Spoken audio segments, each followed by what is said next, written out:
ഹരി ഓം. എല്ലാവർക്കും എൻ്റെ വിനീത നമസ്കാരം. ഭഗവത്ഗീതയിലൂടെ ജീവിത വിജയം. ഭഗവത്ഗീത തരുന്ന അറിവിൻ്റെ വെളിച്ചം ഓരോ വ്യക്തിയുടെയും ജീവിതത്തെ പരിവർത്തനം വരുത്താൻ സഹായിക്കുന്നതാണ്. നമുക്ക് നമ്മുടെ ജീവിതത്തെക്കുറിച്ച് എങ്ങനെ ജീവിക്കണം എന്നതിനെക്കുറിച്ച് വളരെ വ്യക്തമായ ഒരു കാഴ്ചപ്പാട് ഗീത തരികയാണ്. നാം ജീവിതത്തെക്കുറിച്ച് മനസ്സിലാക്കുന്നത് സത്യത്തിൽ അത് നമ്മുടെ അറിവല്ല. നാം മറ്റുള്ളവരുടെയൊക്കെ ജീവിതത്തെ നോക്കിക്കൊണ്ട് നമ്മുടെ ഉള്ളിൽ നമ്മൾ ചില നിഗമനങ്ങളിലെത്തുകയാണ്. അസംഷൻസാണ്, ചില ധാരണകളാണ്. എന്താണ് ആ ധാരണ? നമ്മൾ കരുതുന്നത് സുഖമായൊരു ജീവിതമാണ് നമുക്ക് വേണ്ടതെന്നാണ്. അതാണ് നമ്മൾ അണ്ടർലൈൻ ചെയ്ത് ഉറപ്പിച്ച് വെച്ചിട്ടുള്ളത്. എൻ്റെ ജീവിതം സുഖമാണ്. അതുകൊണ്ടാണ് നമ്മൾ കമ്മ്യൂണിക്കേഷനിൽ വെച്ച് സുഖമല്ലേ, സുഖമാണോ, സുഖം തന്നെയല്ലേ എന്ന്. ഈ സുഖം എന്നൊരു വാക്കാണ് മനുഷ്യൻ ജീവിതത്തെ ആക്കി തീർക്കാൻ ശ്രമിക്കുന്നത്. എന്നാൽ ജീവിതം സുഖമാക്കാൻ ശ്രമിക്കുന്നത് കൊണ്ടാണ് നമ്മുടെയൊക്കെ ജീവിതത്തിൽ സകല ദുരിത ദുഃഖങ്ങളും നമ്മൾ അനുഭവിക്കുന്നത്. അത് നമ്മൾ അറിയുന്നില്ല. കാരണം സുഖം എന്നത് സ്വാർത്ഥനിഷ്ഠമാണ്. എൻ്റെ ഇഷ്ടപ്രകാരം ഞാൻ ആഗ്രഹിക്കുന്ന വിധത്തിൽ, ഞാൻ സ്വപ്നം കാണുന്ന വിധത്തിൽ കാര്യങ്ങൾ നടന്നാൽ മാത്രമേ, കാര്യങ്ങൾ കിട്ടിയാൽ മാത്രമേ, സംഭവങ്ങൾ അനുഭവങ്ങൾ ഉണ്ടായാൽ മാത്രമേ എനിക്ക് സുഖമുള്ളൂ. എന്നാൽ നാം ആഗ്രഹിക്കുന്ന രീതിയിലാണോ ജീവിതം വരിക? നോക്കൂ, നിങ്ങൾ കോവിഡ് വന്നപ്പോൾ സ്കൂളിൽ പോകാൻ പറ്റിയോ കുട്ടികൾക്ക്? അവരാഗ്രഹിച്ചിട്ടില്ലേ സ്കൂളിൽ പോകണമെന്ന്? കോളേജിൽ പോകാൻ പറ്റിയോ? പലരുടെയും കല്യാണം വേണ്ട വിധത്തിൽ നടത്താൻ പറ്റിയോ? കല്യാണം കഴിഞ്ഞിട്ട് ഇവിടെ ഹണിമൂൺ, എന്തൊക്കെയാണ് ആഘോഷങ്ങൾ, വല്ലതും ഉണ്ടോ? ഉത്സവങ്ങൾ, ക്ഷേത്രങ്ങളിൽ പോകാൻ പറ്റിയോ? ക്ഷേത്ര ആഘോഷങ്ങൾ വേണ്ട പോലെ നടത്താൻ പറ്റിയോ? എന്തെല്ലാം നമുക്ക് ഒഴിവാക്കേണ്ടി വന്നു. എന്നാൽ നമ്മളെ സംബന്ധിച്ച് നമ്മുടെ ധാരണ, ഞാൻ വിചാരിക്കുന്ന പോലെ, ഞാൻ ആഗ്രഹിക്കുന്ന പോലെ, ഞാൻ ഇഷ്ടപ്പെടുന്ന പോലെ, ഞാൻ മോഹിച്ച പോലെ, ഞാൻ സ്വപ്നം കണ്ട പോലെ ഒക്കെ ഞാൻ. അപ്പം ഇവിടെയാണ് നമുക്ക് കണക്ക് കൂട്ടൽ തെറ്റുന്നത്. നമ്മൾ പഠിച്ചിരിക്കേണ്ട ഒരു കാര്യം, ഞാൻ ആഗ്രഹിക്കുന്ന പോലെയല്ല പലപ്പോഴും സാഹചര്യങ്ങൾ രൂപപ്പെടുക. ഞാൻ ആഗ്രഹിക്കുന്ന പോലെ മറ്റുള്ളവർ എന്നോട് പെരുമാറുന്നില്ല. ഞാൻ ആഗ്രഹിക്കുന്ന ജോലി കിട്ടണമെന്നില്ല. ഞാൻ ആഗ്രഹിക്കുന്ന ഒരു വിവാഹം നടക്കണമെന്നില്ല. ഞാൻ ആഗ്രഹിക്കുന്ന എല്ലാം എനിക്ക് കിട്ടണമെന്നില്ല. അപ്പോൾ പിന്നെ എങ്ങനെ ജീവിതം സുഖമാവും? അപ്പോൾ നമ്മുടെ കണക്കുകൂട്ടൽ തെറ്റിയില്ലേ? അപ്പോൾ ജീവിതം സുഖമാക്കാനാണോ ശ്രമിക്കേണ്ടത്? അതാണ് ഭഗവത്ഗീത പറഞ്ഞ് മനസ്സിലാക്കി തരുന്നത്. ജീവിതം സുഖമാക്കാനുള്ളതല്ല, ജീവിതം സംതൃപ്തമാവണം, ജീവിതം അനുഗ്രഹീതമാവണം. എപ്പോഴാണ് സംതൃപ്തമാവുന്നത്? എന്തു വന്നാലും, എന്ത് കിട്ടിയാലും, എന്ത് ജോലിയിൽ നിയുക്തനായാലും, യോഗിക്കപ്പെട്ടാലും അതിനെ ഉൾക്കൊണ്ടുകൊണ്ട് നമുക്ക് ആസ്വദിച്ചുകൊണ്ട് നമുക്ക് ചെയ്യാൻ സാധിക്കുക, കിട്ടുന്നതിനെ പരിഭവമില്ലാതെ ഉൾക്കൊള്ളാൻ പറ്റുക, സ്വീകരിക്കാൻ പറ്റുക, ഇങ്ങനെ ഒരു ആറ്റിറ്റ്യൂഡ് നമുക്കുണ്ടെങ്കിൽ മാത്രമേ ജീവിതത്തിൽ സംതൃപ്തി, ധന്യത നമുക്ക് നേടാൻ പറ്റുള്ളൂ.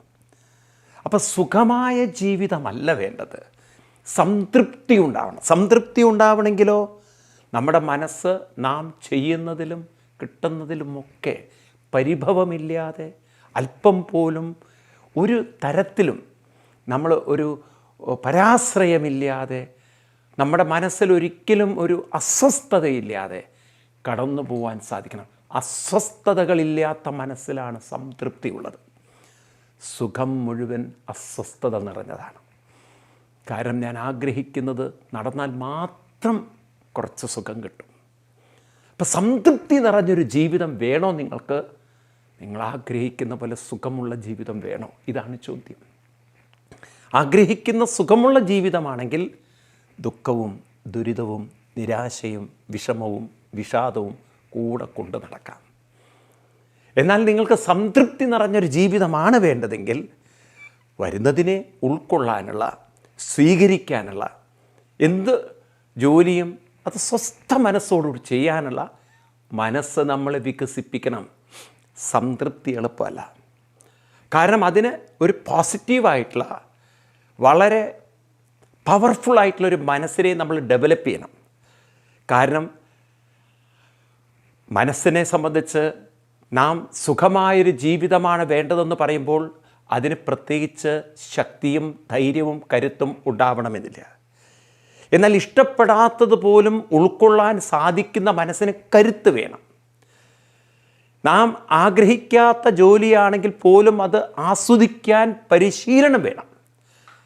അപ്പം അതിനാണ് നമുക്ക് ജീവിതത്തിൽ ചില കൃത്യനിഷ്ഠകളും അനുഷ്ഠാനങ്ങളും പരിശീലനങ്ങളും വേണ്ടത്. ആ മനസ്സിനെ സംബന്ധിച്ചൊരിക്കലും അവർക്ക് പരാജയം എന്ന് പറയുന്നത് ഉണ്ടാവില്ല. അപ്പം ഗീത തരുന്ന വിജയമന്ത്രം എന്ന് പറയുന്നത് ആരാണോ മനസ്സിന് പരിവർത്തനം വരുത്തുന്നത് അവർക്കുള്ളതാണ്. അപ്പം അങ്ങനെ പരിവർത്തനം വരുത്താൻ ഉള്ള ശക്തി, കരുത്ത് എവിടെയുണ്ട്? അത് പുറത്ത് എവിടെയും നോക്കണ്ട, നമ്മളിൽ തന്നെയുണ്ട്. പക്ഷെ നമ്മുടെ കഷ്ടകാലത്തിന് നമ്മുടെ ഹോൾ സയൻസ് ഇവിടെ പലതും കണ്ടുപിടിച്ചു, പലതും അവർ നമുക്ക് പറഞ്ഞു തന്നു. പക്ഷെ അതിലൊന്നും മനുഷ്യനെ ഉൾപ്പെടുത്തിയില്ല. ഗവേഷണങ്ങളിലൊന്നും മനുഷ്യനെ ഗവേഷണം ചെയ്തില്ല. അവർ മനുഷ്യനെ മാറ്റി നിർത്തിക്കൊണ്ടാണ് ഗവേഷണം ചെയ്തത്. തന്നെ മാറ്റി നിർത്തിക്കൊണ്ടുള്ള ഒരു ഗവേഷണവും പൂർണ്ണമായൊരുത്തരം തരില്ല എന്ന് ഭാരതീയ ഋഷിവര്യന്മാർ പണ്ടേ മനസ്സിലാക്കിയിരുന്നു. അവർക്ക് മനസ്സിലായി മനുഷ്യൻ ഈ പ്രപഞ്ചത്തിൻ്റെ ഒരു ഭാഗമല്ലേ. അപ്പോൾ പ്രപഞ്ചത്തെക്കുറിച്ച് പഠിക്കുമ്പോൾ പ്രപഞ്ചം എന്നത് മനുഷ്യനും ഉൾപ്പെട്ടതാണ്. അപ്പം നിങ്ങൾ ഏതൊരു വസ്തുവിനെ പഠിക്കുന്ന പോലെ നിങ്ങൾ മനുഷ്യനെ പഠിക്കൂ. അപ്പം നമുക്ക് മനസ്സിലാവും മനുഷ്യൻ പ്രപഞ്ചത്തിൻ്റെ ഭാഗമല്ല, മനുഷ്യൻ പ്രപഞ്ചം തന്നെയാണ്. നമ്മളിപ്പോൾ പ്രപഞ്ചവും മനുഷ്യനും വേറെയായി കാണുകയാണ്. ആകാശവും വായുവും അഗ്നിയും ജലവും നമുക്ക് വേറെയാണ്, കണ്ണിൻ്റെ മുമ്പിലുള്ള വസ്തുവാണ്. എന്നാൽ ആകാശം എന്ന് പറയുന്നത് കണ്ണിൻ്റെ മുമ്പിലുള്ള വസ്തുവല്ല, ഞാനടക്കം അതിലാണ്. എൻ്റെ ഉള്ളിലും ആകാശമാണ്. ആഹാരം കഴിക്കുമ്പോൾ ആഹാരം അങ്ങോട്ട് ചെല്ലുന്നതിന് കാരണം ആകാശമുള്ളതുകൊണ്ടാണ്. തലയുടെ അകത്തേക്ക് എത്രയോ കാര്യങ്ങൾ കയറി ചെല്ലുന്നതിന് കാരണം, ചിന്തകൾ കയറി ചെല്ലുന്നതിന് കാരണം അവിടെ ഒരു ആകാശം ഉണ്ടാവാതിരിക്കാൻ പറ്റില്ലല്ലോ. ശ്വാസം അകത്തേക്ക് കയറുന്നുവെങ്കിൽ അവിടെയും ആകാശം ഉണ്ടാവാതിരിക്കാൻ പറ്റില്ലല്ലോ. ഇതുപോലെ പുറത്തുള്ള വായു അകത്തുമുണ്ടല്ലോ, പുറത്തുള്ള വെള്ളം അകത്തുമുണ്ടല്ലോ. എല്ലാം പുറത്തുമുണ്ട്, അകത്തുമുണ്ട്. സൂര്യനെ നമ്മൾ നോക്കുമ്പോൾ കത്തിജ്വലിക്കുന്ന സൂര്യനെ കാണുന്നു, പക്ഷേ ചൂട്, ആ പ്രകാശം നമ്മളിലുമുണ്ട്. അപ്പം നാം ഒരിക്കലും പ്രപഞ്ചത്തിൻ്റെ ഭാഗമല്ല. ദൈവം മനുഷ്യനെ സൃഷ്ടിച്ചു എന്നത് തെറ്റ്. പിന്നെ സൃഷ്ടി എന്നതല്ല, നാം എന്തെടുത്തിട്ടാണ് സൃഷ്ടിച്ചത്, എന്തെടുത്തിട്ടാണോ സൃഷ്ടിച്ചത് അത് തന്നെയാണ് നമ്മൾ. എല്ലാം നമ്മൾ തന്നെ. നീയല്ലോ സൃഷ്ടിയും സൃഷ്ടിജാലവും സൃഷ്ടിക്കുള്ള സാമഗ്രിയായതും, സൃഷ്ടി എല്ലാം നീ തന്നെ എന്ന് പറഞ്ഞു കഴിഞ്ഞാൽ നമുക്ക് പ്രപഞ്ചത്തിൽ നിന്ന് വേർപെട്ട് നിൽക്കാൻ പറ്റില്ല. അപ്പം നിങ്ങൾ പറയും മനുഷ്യൻ മരിച്ചാലും അന്തരീക്ഷത്തിലെല്ലാം ഉണ്ടല്ലോ. നോക്കൂ, നിങ്ങൾ മരിക്കുക എന്ന് പറയുന്നതിനെ നിങ്ങൾ തെറ്റായി മനസ്സിലാക്കിയതാണ്. ഈ പ്രപഞ്ചവും നിങ്ങളൊക്കെ ഒന്ന് തന്നെയാണ് എന്ന് പറഞ്ഞാൽ സ്ഥൂലമായതെല്ലാം സൂക്ഷ്മമാവും, സൂക്ഷ്മമായതെല്ലാം സ്ഥൂലമാവും. നിങ്ങൾ മഴ പെയ്യുന്നത് കണ്ടിട്ടില്ലേ? അത് ശ്രദ്ധിക്കൂ. ആകാശത്തിലുള്ള സൂക്ഷ്മമായ, കണ്ണുകൊണ്ട് പോലും കാണാൻ പറ്റാത്ത വെള്ളത്തുള്ളികൾ, നീരാവി, ബാഷ്പം, നമ്മൾ കാർമേഘമായി കാണുമ്പോഴും അങ്ങനെ ഒരു സാധനം അവിടെ നമുക്ക് കാണാൻ പറ്റില്ല. അവിടെ ചെല്ലുമ്പോൾ പ്ലെയിനിലൊക്കെ യാത്ര ചെയ്യുന്നവർക്ക് അറിയാൻ പറ്റും, കാർമേഘത്തിൻ്റെ ഉള്ളിലൂടെ പ്ലെയിൻ അങ്ങനെ പോകും. അപ്പം അങ്ങനെ ഒരു സാധനം ഇല്ല. പക്ഷെ എന്നാലും ഒരു പുക പോലെ അങ്ങനെ മൂടിക്കിടക്കുന്നത് കാണാം. എന്നാൽ അങ്ങനെ ഒരു വസ്തു അവിടെ ഉണ്ടെന്ന് പറയാൻ പറ്റില്ല, കാരണം അതിൻ്റെ അകത്തൂടെ പ്ലെയിൻ പോവുകയാണ്. അപ്പോൾ ഈ തരത്തിൽ നമ്മൾ നീരാവിയായിട്ട് കാണുന്ന വെള്ളം, അത് മഴ പെയ്ത് സ്ഥൂലമായ വെള്ളമായി. ഇനി അത് ഘനീഭവിച്ച് ഐസായി, ഒരുപക്ഷെ ഹിമാലയത്തിലൊക്കെയാണ് എങ്കിൽ അത് ഘനീഭവിച്ച് ഐസായി കിടക്കും. വീണ്ടും സൂര്യൻ്റെ കിരണം തട്ടിയത് ഉരുകി വെള്ളമായി. ഇത് തന്നെയല്ലേ നമ്മുടെ ശരീരത്തിന് സംഭവിക്കുന്നത്? നിങ്ങളൊരു ഘനീഭവിച്ച പ്രകൃതിയാണ്.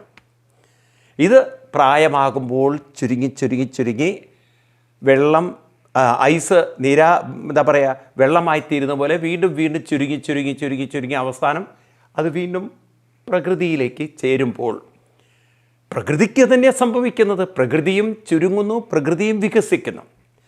അപ്പോൾ ഇവിടെ ഈ രണ്ട് കാര്യങ്ങളെ നടക്കുന്നുള്ളൂ. തിരമാല എപ്രകാരമാണോ കരയിലേക്ക് വന്ന് തിരിച്ചു പോകുന്നത്, അതുപോലെയാണ് എല്ലാം വികസിക്കുന്നതും സങ്കോചിക്കുന്നതും. ഒരു ബിഗ് ബാങ് തിയറി പറഞ്ഞപ്പോൾ ഐൻസ്റ്റീൻ ഒരു ബിഗ് ക്രഞ്ച് തിയറിയും കൂടെ അവതരിപ്പിക്കുകയാണ്. ഈ പ്രപഞ്ചം ചുരുങ്ങിപ്പോകും, അത് വീണ്ടും പഴയ പോലെ ബ്ലാക്ക് ഹോളിലേക്ക് പോയി ഏത് രൂപത്തിലായിരുന്നോ അതേ രൂപത്തിലേക്ക് തിരിച്ചു പോകും. അതുകൊണ്ട് ഭൂമിക്കൊരായുസുണ്ട്, സൂര്യനായുസുണ്ട്. നമ്മൾ വിചാരിക്കരുത് എല്ലാം സ്ഥിരമാണെന്ന്. ഇതൊക്കെ എങ്ങോട്ട് പോകും? ഏതൊരു ഊർജ്ജത്തിൽ നിന്നാണോ വികസിച്ചത് ആ ഊർജ്ജത്തിലേക്കത് പതുക്കെ പോകും. കാരണം ഊർജ്ജം തന്നെയാണ് രൂപങ്ങളായി പ്രൊജക്റ്റഡ് ആയിട്ട് നിൽക്കുന്നത്.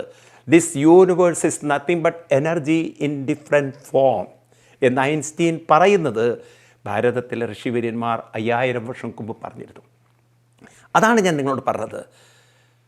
ഭഗവത്ഗീതയിലെ ശ്ലോകങ്ങൾ ഇന്നത്തെ ആധുനിക ശാസ്ത്രജ്ഞന്മാർക്ക് പോലും നിഷേധിക്കാൻ പറ്റാത്ത സത്യം വെളിപ്പെടുത്തുന്നതാണ്. നാം കണ്ടത് ഗീതയിലെ 3-ാം അധ്യായത്തിലെ 14-15 ശ്ലോകങ്ങളാണ്. നമുക്ക് ഒരിക്കൽ കൂടി ആ ശ്ലോകങ്ങൾ ചൊല്ലിക്കൊണ്ട് നമ്മളതിൻ്റെ വ്യാഖ്യാനം കഴിഞ്ഞ ക്ലാസ്സുകളിലൊക്കെ കണ്ടു. ഇന്നും നമുക്ക് അതിൻ്റെ തുടർച്ച കാണാം. അന്നാദ്ഭവന്തി ഭൂതാനി പർജന്യാദന്ന സംഭവാം യജ്ഞാദ്ഭവതി പർജന്യ യജ്ഞകർമ്മ സമുദ്ഭവം കർമ്മ ബ്രഹ്മോദ്ഭവം വിദ്ധി ബ്രഹ്മാക്ഷര സമുദ്ഭവം തസ്മാ സർവഗതം ബ്രഹ്മ നിത്യം യജ്ഞേ പ്രതിഷ്ഠിതം. അതിഗംഭീരമായ ശ്ലോകം. കഴിഞ്ഞ ക്ലാസ്സിൽ നമ്മളതിനെ കുറേ വ്യാഖ്യാനിച്ചു. നമുക്ക് തുടർന്ന് വീണ്ടും മനസ്സിലാക്കാം. അന്നാത്, അന്നത്തിൽ നിന്നും ഭൂതാനി, ഭൂതങ്ങളുണ്ടാകും. ആഹാരം കഴിച്ച് അത് രക്തമായി, രക്തത്തിൽ നിന്നും ബീജമുണ്ടായി, ബീജത്തിൽ നിന്നും സന്താനങ്ങളുണ്ടാകുമ്പോൾ അന്നം തന്നെയാണ് നിധാനം, രൂപങ്ങളുണ്ടാകുന്നതിൻ്റെ. ഇനി അന്നമുണ്ടാകുന്നത് പർജന്യം, വെള്ളം, മഴയിൽ നിന്നാണ്. ജലമുണ്ടെങ്കിലേ അന്നം വളരുകയുള്ളൂ. ഇനി ജലമുണ്ടാവുന്നത് യജ്ഞത്തിൽ നിന്ന്. യജ്ഞം എന്ന വാക്കിന് ഞാൻ അർത്ഥം പറഞ്ഞു. ഹോമകുണ്ഡത്തിൽ നെയ്യൊഴിക്കുന്ന പ്രക്രിയയല്ല ഭഗവാൻ കൃഷ്ണൻ യജ്ഞം എന്ന് പറയുന്നത്. യജ്ഞം എന്ന് പറഞ്ഞാൽ പരസ്പരമായ ആകർഷണത്തിൽ നിന്നുണ്ടാകുന്നു. ഞാൻ പറഞ്ഞു, ഇന്നത്തെ സയൻസിൻ്റെ ഭാഷയിൽ പറഞ്ഞാൽ radiation, strong nuclear force, weak nuclear force, gravity, അതുപോലെ നമുക്ക് ഇലക്ട്രോ മാഗ്നറ്റിക് ഫോഴ്സ് തുടങ്ങിയ പരസ്പര ആകർഷണം, ഒരു സഹവർത്തിത്വം, അങ്ങനെ ഒരു മ്യൂച്വൽ ഷെയറിങ്. ഹൈഡ്രജനും ഓക്സിജനും ചേരുമ്പോൾ വെള്ളമുണ്ടാകുന്നു. അപ്പോൾ യജ്ഞം എന്നുള്ള വാക്കിന് നിങ്ങൾ അർത്ഥം എടുത്ത് നോക്കൂ. ഹൈഡ്രജനും ഓക്സിജനും ചേരുന്നതിനുള്ളൊരു ആകർഷണ ബലമുണ്ടല്ലോ, അതിനെ അടുപ്പിക്കുന്നൊരു കാന്തിക ശക്തി, ആ പാരസ്പരികതയെ, ആ ആകർഷണത്തെ നിങ്ങൾ യജ്ഞം എന്ന് വിളിക്കുമ്പോൾ, എന്താ അവിടെ യജ്ഞം എന്ന് വിളിക്കാൻ കാരണം?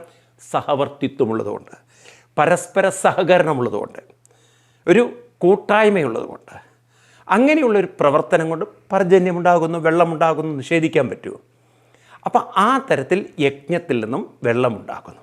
വെള്ളം എന്ന് പറഞ്ഞാൽ ഇവിടെ എല്ലാ മാറ്റേഴ്സും, എല്ലാ കെമിക്കൽ മാറ്റങ്ങളും നമ്മൾ ഒരു കെമിസ്ട്രി എടുത്ത് നോക്കിക്കഴിഞ്ഞാൽ എങ്ങനെയാണ് പലതും ഇവിടെ ഉണ്ടായത് എന്ന് നമുക്ക് മനസ്സിലാക്കാൻ പറ്റും. ആ ഗ്യാസിൽ ചൂട് പിടിച്ചത് വെള്ളമാകുന്നു, അത് ഘനീഭവിച്ചിട്ടാണ് പലതും രൂപപ്പെടുന്നത് എന്നൊക്കെ ഇന്ന് നമുക്ക് മനസ്സിലാക്കാൻ പ്രയാസമില്ല.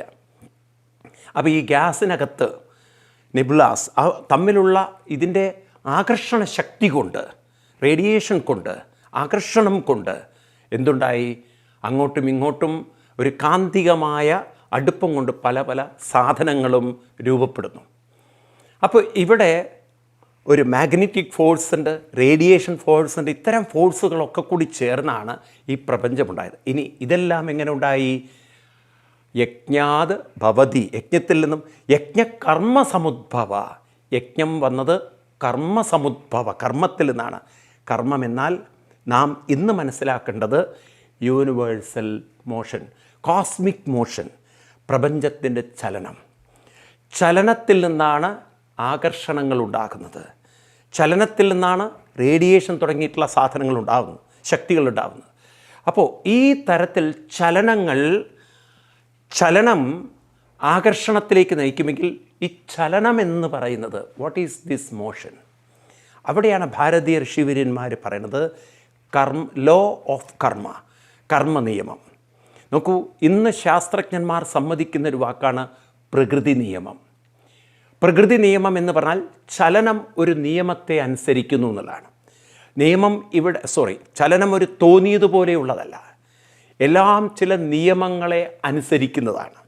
ഇത് വളരെ ശ്രദ്ധിക്കണം. ഇനി ഇവിടം മുതലാണ് എനിക്ക് കുട്ടികളോട് സംസാരിക്കാനുള്ളത്, കുട്ടികളോട് പറയാനുള്ളത്. അതായത് സയൻസ് കണ്ടെത്താത്തൊരു പോയിൻ്റ് ഇവിടെ നമുക്ക് കണ്ടെത്താൻ ഗീത നമ്മളെ സഹായിക്കുകയാണ്. ഈ ചലനം എന്ന് പറയുന്നത് എവിടെയാണ് സംഭവിക്കുന്നത്? Where actually this motion happens, from where the energy comes, electron, neutron, proton. Actually എവിടെയാണത് ചലിക്കുന്നത്? ഏതാണ് അതിൻ്റെ ഒരു ബേസ്, അതിൻ്റെ ആധാരം, അടിസ്ഥാനം, സബ്സ്ട്രാക്റ്റം, ഫൗണ്ടേഷൻ എവിടെയാണ്? ഇതിപ്പോഴും സയൻസിന് വ്യക്തമല്ലാത്തത് കൊണ്ടാണ് തിയറി ഓഫ് അൺസർട്ടണിറ്റി അവതരിപ്പിച്ചത്. ഈ ചലനം അതിഗംഭീരമായി ഇവിടെ നടക്കുന്നുണ്ട്. പ്രപഞ്ചം എന്ന് പറയുന്നത് ഒരു ചലനത്തിലാണ്. ഭൂമി കറങ്ങുന്നു, അതുപോലെ തന്നെ ഓരോ ഗ്രഹങ്ങളും അതിൻ്റെ സ്വന്തം ഓർബിറ്റിലും സൂര്യന് ചുറ്റും കറങ്ങുന്നു. സൂര്യൻ പോലും എല്ലാം കറങ്ങിക്കൊണ്ടിരിക്കുകയാണ്, യൂണിവേഴ്സ് മൊത്തം കറങ്ങിക്കൊണ്ടിരിക്കുകയാണ്. ചലനാത്മകമാണ് പ്രപഞ്ചം. അതുകൊണ്ടാണ് ഇതിനെ പ്രകൃതി എന്ന് പേരിട്ടത്. പ്രകർഷേണ കൃതി, കർമ്മം, ചലനമുള്ളത്. ഇത് ജഗത്താണ്. ജായതേ ഗച്ഛതി തിഷ്ഠതി, നിരന്തരം പരിണാമം വന്ന് വികസിച്ച് ചലിച്ചുകൊണ്ട് നിലനിന്ന് വീണ്ടും അത് സങ്കോചിച്ച് പഴയ ഊർജാവസ്ഥയിലേക്ക് പോകുന്നു. അപ്പോൾ ഈ ചലനം മുഴുവൻ ശ്രദ്ധിക്കണം, നിയമത്തിലാണ് നടക്കുന്നത്. ചലനം നിയമത്തിലാണ്. ഒരു നിയമത്തെ അനുസരിക്കുന്നു ചലനമെങ്കിൽ, വളരെ ശ്രദ്ധിക്കൂ, ഈ വാക്കാണ് നമുക്കിനി പഠിക്കാനുള്ളത്. ചലനം നിയമങ്ങളെ അനുസരിക്കുന്നെങ്കിൽ ചലനത്തിനേക്കാൾ ശക്തിയുള്ളതാണല്ലോ നിയമങ്ങൾ. ചലനത്തിൽ നിന്നാണോ നിയമങ്ങൾ വരുന്നത്, അതോ ചലനം ചില നിയമങ്ങളെ അനുസരിക്കുകയാണോ? ഈ പറയുന്നത് നിങ്ങൾക്ക് മനസ്സിലാവുന്നുണ്ടോ അറിയില്ല.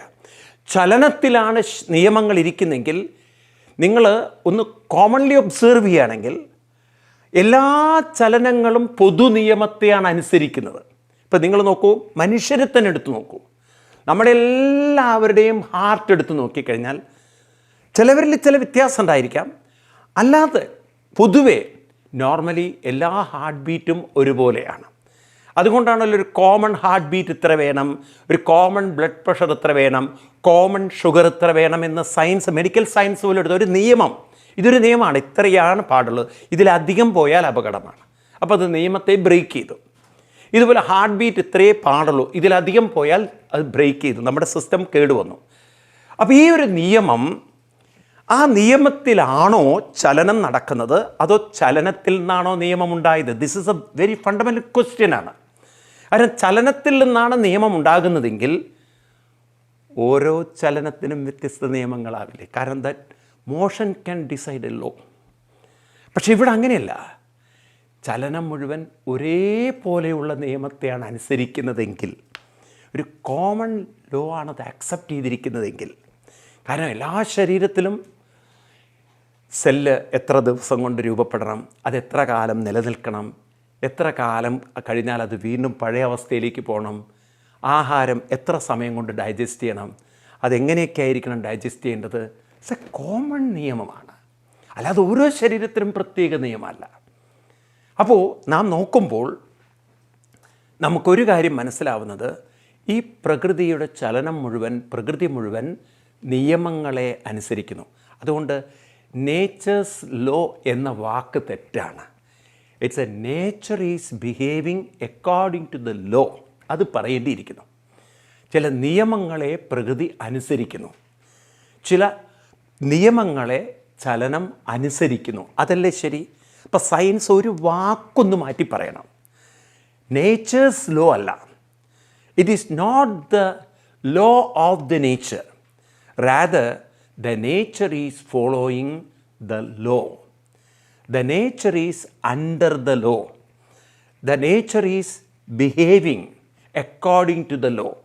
അപ്പോൾ ലോ എന്ന് പറയുന്നതാണ്, നിയമം എന്ന് പറയുന്നതാണ് ചലനത്തിൻ്റെ പിന്നിലുള്ളത്.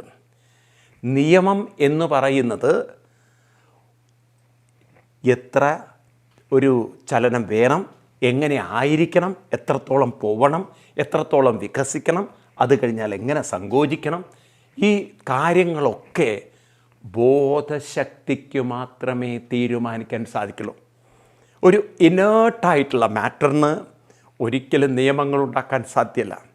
ഇപ്പോൾ ഒരു ചെറിയ ഉദാഹരണം നോക്കൂ നിങ്ങൾ.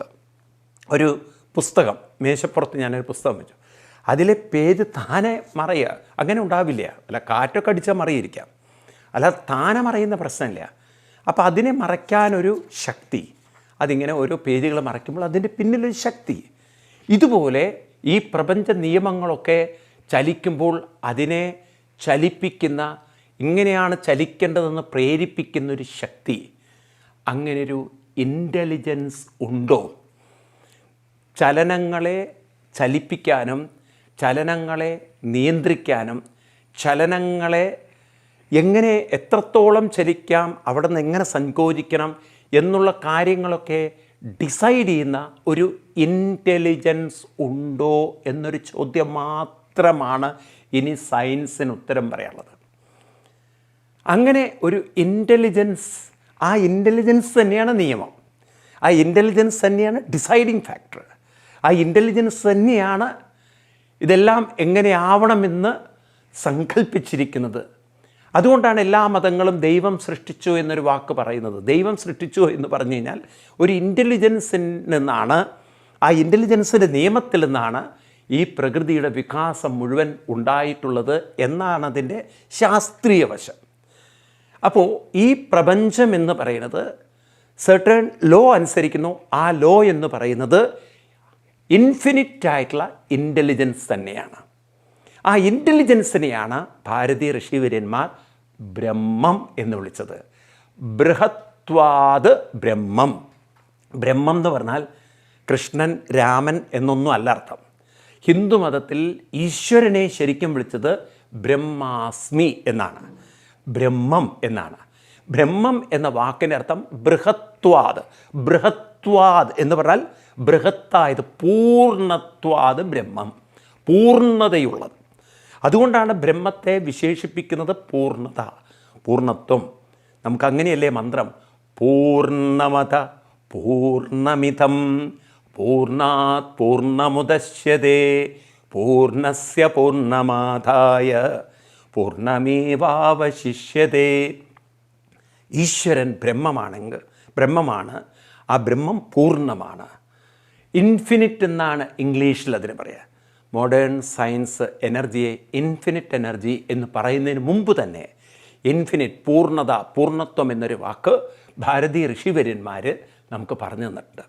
അപ്പോൾ പൂർണ്ണമായ, ഇൻഫിനിറ്റായ, ഒരിക്കലും ആദി മധ്യ അന്തങ്ങളില്ലാത്ത ഒരു ഇൻ്റലിജൻസ് പ്രജ്ഞയിൽ നിന്നാണ്. പ്രജ്ഞാനം ബ്രഹ്മ. ഉപനിഷത്ത് മന്ത്രങ്ങളാണ് പ്രജ്ഞ. പ്രജ്ഞ എന്ന് പറഞ്ഞാൽ നമ്മൾ ഈ ബ്രെയിൻ എന്നുള്ള വാക്കുകൊണ്ട് അർത്ഥമെടുക്കരുത് നിങ്ങൾ. മെഡിക്കൽ സയൻസ് ബ്രെയിൻ എന്നാണ് പഠിപ്പിക്കുന്നത് ബുദ്ധിക്ക്. ഇവിടെ ബുദ്ധി ബ്രെയിൻ അല്ല. ബ്രെയിൻ എന്നതിപ്പോൾ ഒരു മാംസപേശിയാണ്, അല്ലെങ്കിൽ മാംസത്തിൻ്റെ സെല്ലുകളാണ്. നിങ്ങൾ ഡോക്ടർമാർ തന്നെ ഉത്തരം പറയൂ, ഒരു കുട്ടി ജനിച്ച് വന്ന് 3-ാമത്തെ മാസമൊക്കെ ആകുമ്പോഴേക്കും ആ കുട്ടിയുടെ ബ്രെയിൻ ഡെവലപ്പ് ചെയ്യുന്നുള്ളൂ. അപ്പം അതിന് മുമ്പ് ആ കുട്ടിയിൽ ജീവനുണ്ടോ? 1-ാമത്തെ മാസം കുട്ടിയിൽ ജീവനുണ്ടോ? 2-ാമത്തെ മാസം കുട്ടിയിൽ ജീവനുണ്ടോ? അപ്പോൾ ആ ജീവൻ ബ്രെയിനുമായി ബന്ധപ്പെട്ടിട്ടാണോ നിൽക്കുന്നത്? നിങ്ങൾ തന്നെ ഉത്തരം പറയണം. കാരണം 1-2 മാസം ആ കുട്ടിയുടെ ബ്രെയിൻ ഡെവലപ്പ് ചെയ്തു നിങ്ങൾക്ക് പറയാൻ പറ്റുമോ? അപ്പം ബ്രെയിൻ ഇല്ലാതെയും ജീവൻ ആ ശരീരത്തിൽ നിൽക്കുന്നുള്ളത് ഉറപ്പല്ലേ? അപ്പോൾ ബ്രെയിൻ എന്ന് പറയുന്നതാണോ ഈ മനുഷ്യൻ്റെ മനസ്സ്, ചിന്തകൾക്ക് മനുഷ്യൻ്റെ തലച്ചോറുണ്ടെങ്കിൽ മാത്രമാണോ നിൽക്കാൻ പറ്റുക? അപ്പോൾ 1-2 മാസം കുട്ടിയുടെ ജീവനിൽ ചിന്തകളുണ്ട്. കാരണം ആ കുട്ടി ജനിച്ചു വരുമ്പോൾ പ്രകടമാക്കുന്ന പല ചിന്തകളും അച്ഛനമ്മമാരുടെ സ്വഭാവത്തിൽ ഉള്ളതല്ല. ഇനി നമ്മൾ നോക്കിക്കഴിഞ്ഞാൽ കുട്ടിക്ക് സ്വന്തമായ ചില അഭിപ്രായങ്ങളും ആഗ്രഹങ്ങളും ഇഷ്ടങ്ങളും ഇഷ്ടക്കേടുകളൊക്കെ ഉണ്ട്. ആരും പഠിപ്പിച്ചതല്ല. അപ്പോൾ ഇതൊക്കെ ആ കുട്ടിയിൽ നിങ്ങൾ പറയും ഇറ്റ്സ് ഓൾ ആ കുട്ടിയിലുണ്ടായിരുന്നു, ആ ജീവനിലുണ്ടായിരുന്നു. പൊട്ടൻഷ്യലി ഉണ്ടായിരുന്നു, ആ ജീനിലുണ്ടായിരുന്നു.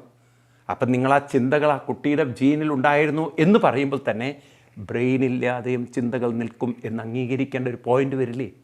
അപ്പം മെഡിക്കൽ സയൻസ് പറയുന്ന മുഴുവൻ അങ്ങോട്ട് ശരിയാണെന്ന് നിങ്ങൾ പുസ്തകത്തിൽ എഴുതി വെച്ചുകൊണ്ട് പഠിച്ച് പറയരുത്. അതിനപ്പുറത്തേക്ക് നമ്മൾ ചിന്തിക്കുമ്പോൾ മനസ്സിലാവും ഈ ചിന്തകൾക്ക് നിലനിൽക്കാൻ ബ്രെയിൻ എന്നൊരു സിസ്റ്റം ഇല്ലെങ്കിലും പറ്റും. കാരണം 1-2 മാസം. ഇനി ആ 1-2 മാസം എന്ന് പറയുന്നത് എന്താ വെച്ചാൽ അത്രയെങ്കിലും അവിടുന്ന് തുടങ്ങാമെന്ന് വെച്ചിട്ടാണ്. ഇനി അതിനു മുമ്പ് നമ്മൾ അംഗീകരിക്കണം. കാരണം ഇല്ലാത്ത ഒന്നിൽ നിന്നൊന്നും ഉണ്ടാക്കാൻ പറ്റില്ല. അപ്പോൾ എക്സിസ്റ്റൻസിൽ നിന്നേ മാനിഫെസ്റ്റേഷൻ വരികയുള്ളൂ, എക്സിസ്റ്റൻസിൽ നിന്നേ പ്രൊജക്ഷൻ വരികയുള്ളൂ, അപ്പിയറൻസ് വരികയുള്ളൂ. അപ്പോൾ നേരത്തെ ഉള്ളതിൽ നിന്നേ ഒന്ന് മാനിഫെസ്റ്റ് ചെയ്യുള്ളൂ എങ്കിൽ 1-2 മാസങ്ങൾക്ക് മുമ്പും ആ ജീവനും ആ ജീവനിലുള്ള വാസനകളും ജീനുകളൊക്കെ ഉണ്ട് നിങ്ങൾ സമ്മതിച്ചേ പറ്റുള്ളൂ. അപ്പം ബ്രെയിൻ ഉണ്ടാവാതെയും കുട്ടിയുടെ ചിന്തകളും ജീവനിൽ നിൽക്കാം എന്ന് മനസ്സിലാക്കേണ്ടി വരില്ലേ, അംഗീകരിക്കേണ്ടി വരില്ലേ, ഉൾക്കൊള്ളേണ്ടി വരില്ലേ? അപ്പോൾ അതുകൊണ്ടാണ് ഞാൻ പറഞ്ഞത്, നമ്മൾ പല വാക്കുകളുടെയും അർത്ഥം ശരിയായ വിധത്തിൽ പഠിക്കുന്നില്ല. നമ്മളെല്ലാം ടേക്കൺ ഫോർ ഗ്രാൻഡഡ്, ഏതോ പുസ്തകത്തിൽ എഴുതി വെച്ചെന്ന് വെച്ചിട്ട് ബൈ ഹാർട്ട് പഠിക്കേണ്ട കാര്യമില്ല. അപ്പം അതുകൊണ്ടാണ് ഇവിടെ കൃഷ്ണൻ പറയുന്നത് കർമ്മ ബ്രഹ്മോദ്ഭവം വിദ്ധി. കർമ്മങ്ങൾ വന്നത് ബ്രഹ്മം പൂർണ്ണമായൊരു ഇൻ്റലിജൻസാണ്, നിയമങ്ങളിൽ നിന്നാണ്. അപ്പം ഈ പ്രപഞ്ചം മുഴുവൻ നിൽക്കുന്ന ഒരു ഇൻഫിനിറ്റ് ഇൻ്റലിജൻസ് ലോയിലാണ്, ഒരു പൂർണ്ണ പ്രജ്ഞയിലാണ് ഈ പ്രപഞ്ചം നിൽക്കുന്നത്. അപ്പം പ്രപഞ്ചം എവിടെ നിന്ന് രൂപപ്പെട്ടു എന്ന് ചോദിച്ചു കഴിഞ്ഞാൽ പൂർണ്ണ ബോധത്തിൽ നിന്നും പ്രകടമായി. കൃഷ്ണനെ സ്തുതിക്കുന്നൊരു സ്തുതിയിൽ അതിമനോഹരമായിട്ടാണ് ആ വാക്ക് ഉപയോഗിച്ചത്. ഇതൊക്കെ ഭാരതീയ ഋഷിവരന്മാരെ ഉപയോഗിച്ചിട്ടുള്ളൂ, വേറെ എവിടെയും നിങ്ങൾക്ക് കാണാൻ പറ്റില്ല. നമുക്ക് ഇത് കാണാൻ സാധിക്കുന്ന ശ്രീമദ് ഭാഗവതം, ഞാൻ പറയുന്നതൊക്കെ നിങ്ങൾക്ക് നോക്കാം. 60-ാം അധ്യായം 29-ാമത് ശ്ലോകം എടുത്തു നോക്കൂ നിങ്ങൾ. ഓം നമസ്തുഭ്യം ഭഗവതേ വാസുദേവായ വിഷ്ണവേ പുരുഷായാദിബീജായ പൂർണ്ണബോധായ തേ നമ. പൂർണ്ണബോധം, അതാണ് വാക്ക്, പൂർണ്ണബോധം. പൂർണ്ണബോധം എന്നൊരു ശബ്ദം സയൻസ് ഇതുവരെ പറഞ്ഞിട്ടുമില്ല, കണ്ടുപിടിച്ചിട്ടുമില്ല. ഈ പൂർണ്ണബോധത്തിലാണ്, ആ ബോധ നിയമത്തിലാണ് ചലനങ്ങൾ. ചലനത്തിൽ നിന്നാണ് ചലനം. നിങ്ങൾക്ക് മനസ്സിലാവും, ഇലക്ട്രോൺ, ന്യൂട്രോൺ, പ്രോട്ടോൺ. അതിനു മുമ്പും വളരെ കണ്ണുകൊണ്ട് പോലും കാണാൻ പറ്റാത്ത കാർക്ക് എന്ന് പറയുന്ന അവസ്ഥ, അതിനും പിന്നിൽ ഗാഡ് പാർട്ടിക്കിൾ എന്ന് പറയുന്ന, നിങ്ങളൊക്കെ കുറേയൊക്കെ സയൻസിൻ്റെ ഇപ്പോഴത്തെ കുറേ കണ്ടുപിടുത്തങ്ങളൊക്കെ ശ്രദ്ധിക്കുന്ന ചലനങ്ങൾ, അതിസൂക്ഷ്മമായ ചലനങ്ങൾ. ഈ ചലനങ്ങളുടെ സങ്കീർണത കൊണ്ട് അതിൽ നിന്നാണ് നമ്മൾ പറയുന്ന ഗ്രാവിറ്റിയും സ്ട്രോങ് ന്യൂക്ലിയർ ഫോഴ്സും വീക്ക് ന്യൂക്ലിയർ ഫോഴ്സും ഇലക്ട്രോ മാഗ്നറ്റിക് ഫോഴ്സും റേഡിയേഷൻ തുടങ്ങിയ ശക്തികളൊക്കെ രൂപപ്പെടുന്നത്. അതിനെയാണ് നമ്മൾ യജ്ഞം എന്ന് കണ്ടു. ആ യജ്ഞത്തിൽ നിന്നാണ് ഇവിടെ എല്ലാം ചൂടായി ദ്രവമായി മാറുന്നത്. ആ ദ്രവത്തിൽ നിന്നാണ് പിന്നീട് ഖരാവസ്ഥ രൂപപ്പെടുന്നത്. ആ ഖരാവസ്ഥയിലൂടെയാണ് പിന്നീട് സകല ജീവജാലങ്ങളും പരിണമിച്ച് വന്നിട്ടുള്ളതെന്ന് പറയുമ്പോൾ ഈ പ്രപഞ്ചത്തിൻ്റെ ആരംഭം പൂർണ്ണ പ്രജ്ഞയാണ്. അതാണ് കർമ്മ ബ്രഹ്മോദ്ഭവം വിദ്ധി. ഒരു കോസ്മിക് മോഷൻ്റെ പിന്നിൽ ആ ചലനങ്ങളെ മുഴുവൻ നിയന്ത്രിക്കുന്ന, നിശ്ചയിക്കുന്ന ഒരു കോൺഷ്യസ് ഇൻ്റലിജൻസ് ലോ ഉണ്ട്. ഇത് അംഗീകരിക്കാതിരിക്കാൻ പറ്റില്ല. ശാസ്ത്രം ഈ രീതിയിലേക്ക് വരണമെങ്കിൽ നാം നമ്മളിലേക്ക് നോക്കണം. നമുക്കത് കാണാൻ സാധിക്കും. ഇപ്പം നമ്മുടെ ശരീരത്തിൽ ഓക്സിജൻ വരുന്നു പോകുന്നു, ചലനം അനസ്യൂതം നടന്നുകൊണ്ടിരിക്കുന്നു. ഇതിൽ എത്ര ഓക്സിജൻ വരണം, എത്ര പുറത്തേക്ക് കാർബൺ ഡൈ ഓക്സൈഡ് പോകണം, ഇതൊക്കെ ആരാണ് നിശ്ചയിക്കുന്നത്? അതിൻ്റെ ഇഷ്ടം പോലെ അങ്ങനെ വരിക, ഇഷ്ടം പോലെ ഇങ്ങോട്ട് പോവുകയാണോ? നിങ്ങളൊന്ന് കണ്ണടച്ച് നോക്കുക. ഉള്ളിലേക്ക് അങ്ങനെ ഓക്സിജൻ വരുന്നു, ഉള്ളിൽ നിന്ന് കാർബൺ ഡൈ ഓക്സൈഡ് പുറത്തു പോകുന്നു, ഇത്ര ഓക്സിജൻ ഉള്ളിലേക്ക് വരണം. നിങ്ങളിപ്പോൾ ഓക്സോമീറ്റർ എന്നൊക്കെ പറഞ്ഞ സാധനങ്ങൾ ആളുകൾ ഇങ്ങനെ വിരലിൽ വെച്ച് നോക്കുന്നുള്ളൂ, ഇത്ര ഓക്സിജൻ ബോഡിയിൽ വേണം എന്നാലേ മനുഷ്യന് നിലനിൽക്കാൻ. ഇതൊരു നിയമമല്ലേ? ഈ നിയമം ഈ ശരീരം ഫോളോ ചെയ്യുന്നു, അല്ലെങ്കിൽ പ്രാണൻ ഫോളോ ചെയ്യുന്നു. ഇതൊക്കെ ആരാണ് ഈ നിയമം കൊടുത്തത്? എവിടെ നിന്നാണ് ആ നിയമം വരുന്നത്? നിങ്ങൾക്ക് വീണ്ടും ഉള്ളിലേക്ക് നോക്കിക്കഴിഞ്ഞാൽ അനന്തമായൊരു ബോധം, നിങ്ങളാകുന്നൊരു ബോധം. ആ ബോധത്തിൽ നിന്നാണ് ചിന്തകൾ ഉണർന്നു വരുന്നത്. ആ ബോധത്തിന് തീരുമാനിക്കാം ഏത് ചിന്തകൾ എൻ്റർടൈൻ ചെയ്യണം, ഏത് ഡ്രോപ്പ് ചെയ്യണം. ആ ബോധത്തിനെ കൊണ്ട് നിങ്ങൾക്ക് ഈ ശരീരം മുഴുവൻ നിരീക്ഷിക്കാൻ സാധിക്കും. വന്നു പോകുന്ന ഓക്സിജനെയും പോകുന്ന കാർബൺ ഡൈ ഓക്സൈഡിനെ നിരീക്ഷിക്കാൻ സാധിക്കും. ഈ ശരീരത്തിൻ്റെ ഹാർട്ട് ബീറ്റിനെ നിരീക്ഷിക്കാൻ പറ്റും. ഇതെല്ലാം നിരീക്ഷിക്കാൻ പറ്റുന്ന നമുക്ക് മനസ്സിലാക്കാൻ സാധിക്കണം, ഇതിനെ നാം നിരീക്ഷിച്ചില്ലെങ്കിലും സൂക്ഷ്മമായി നിരീക്ഷിക്കാൻ ബോധത്തിന് സാധിക്കുന്നു. ആ ബോധത്തിൻ്റെ സൂക്ഷ്മ നിരീക്ഷണത്തിലാണ് ഇതെല്ലാം പ്രവർത്തിക്കുന്നത്, ഇതെല്ലാം ചലിക്കുന്നത്. ഭഗവാൻ കൃഷ്ണൻ ഇത് നമുക്ക് പറഞ്ഞു തരുമ്പോൾ ഇന്ന് ആധുനിക ശാസ്ത്രം അന്വേഷിക്കുന്ന ഒരു ചോദ്യത്തിൻ്റെ ഉത്തരം ഇവിടെ പൂർണ്ണമാവുകയാണ്. Where this universal motion happens, where this cosmic motion happens എന്ന ചോദ്യത്തിൻ്റെ ഉത്തരമാണ് this happens in the infinite intelligence law. ഒരു ഇൻഫിനിറ്റായിട്ടുള്ള ബോധ നിയമത്തിലാണ്, ബോധത്തിൻ്റെ ഒബ്സർവേഷനിലാണ് ഈ ചലനങ്ങളെല്ലാം നടക്കുന്നത്. നമ്മുടെ ഉപനിഷത്തുകളിലേക്കൊക്കെ നോക്കിയാൽ നമുക്ക് അത്ഭുതം തോന്നും. സയൻസും ഹിന്ദുമതവും നമ്മുടെ അദ്വൈത മതവും കൂട്ടിച്ചേർത്ത് വായിച്ചു കഴിഞ്ഞാൽ ഋഷിവര്യന്മാർ എഴുതി വെച്ചിടത്തേക്കാണ് കാലം പതുക്കെ പതുക്കെ സയൻസിനെ കൊണ്ടെത്തിക്കുന്നത്. നമുക്ക് മനസ്സിലാവത് ഇവിടെ എഴുതി വച്ചിരിക്കുകയാണ്. നമ്മൾ ചാന്തോക്യ ഉപനിഷത്ത് എടുത്തു നോക്കിയാൽ കാണാൻ സാധിക്കും. അവിടെ സദേവ മിതമഗ്രമാസീത്, മുമ്പ് സത്തായിരുന്നു ഉണ്ടായിരുന്നത്. സ ഐക്ഷത ബഹുസ്യാം പ്രജായേതി. അപ്പോൾ ആദ്യം വായിക്കുമ്പോൾ ഒന്നും മനസ്സിലാവില്ല. അതായത് ആദ്യം തുടക്കത്തിൽ ആരംഭത്തിൽ സത്തെന്ന് പറഞ്ഞാൽ ഉള്ളത്, എപ്പോഴും ഉള്ളത്, എപ്പോഴും ഉള്ളതെന്ന് പറഞ്ഞാൽ ഒരേപോലെ നിൽക്കുന്നത്, ഒരേപോലെ ഉള്ളത് ബോധം മാത്രമാണ്. അത് നിങ്ങളിൽ നോക്കിയാലേ നിൽക്കുന്നത് മനസ്സിലാവുള്ളൂ.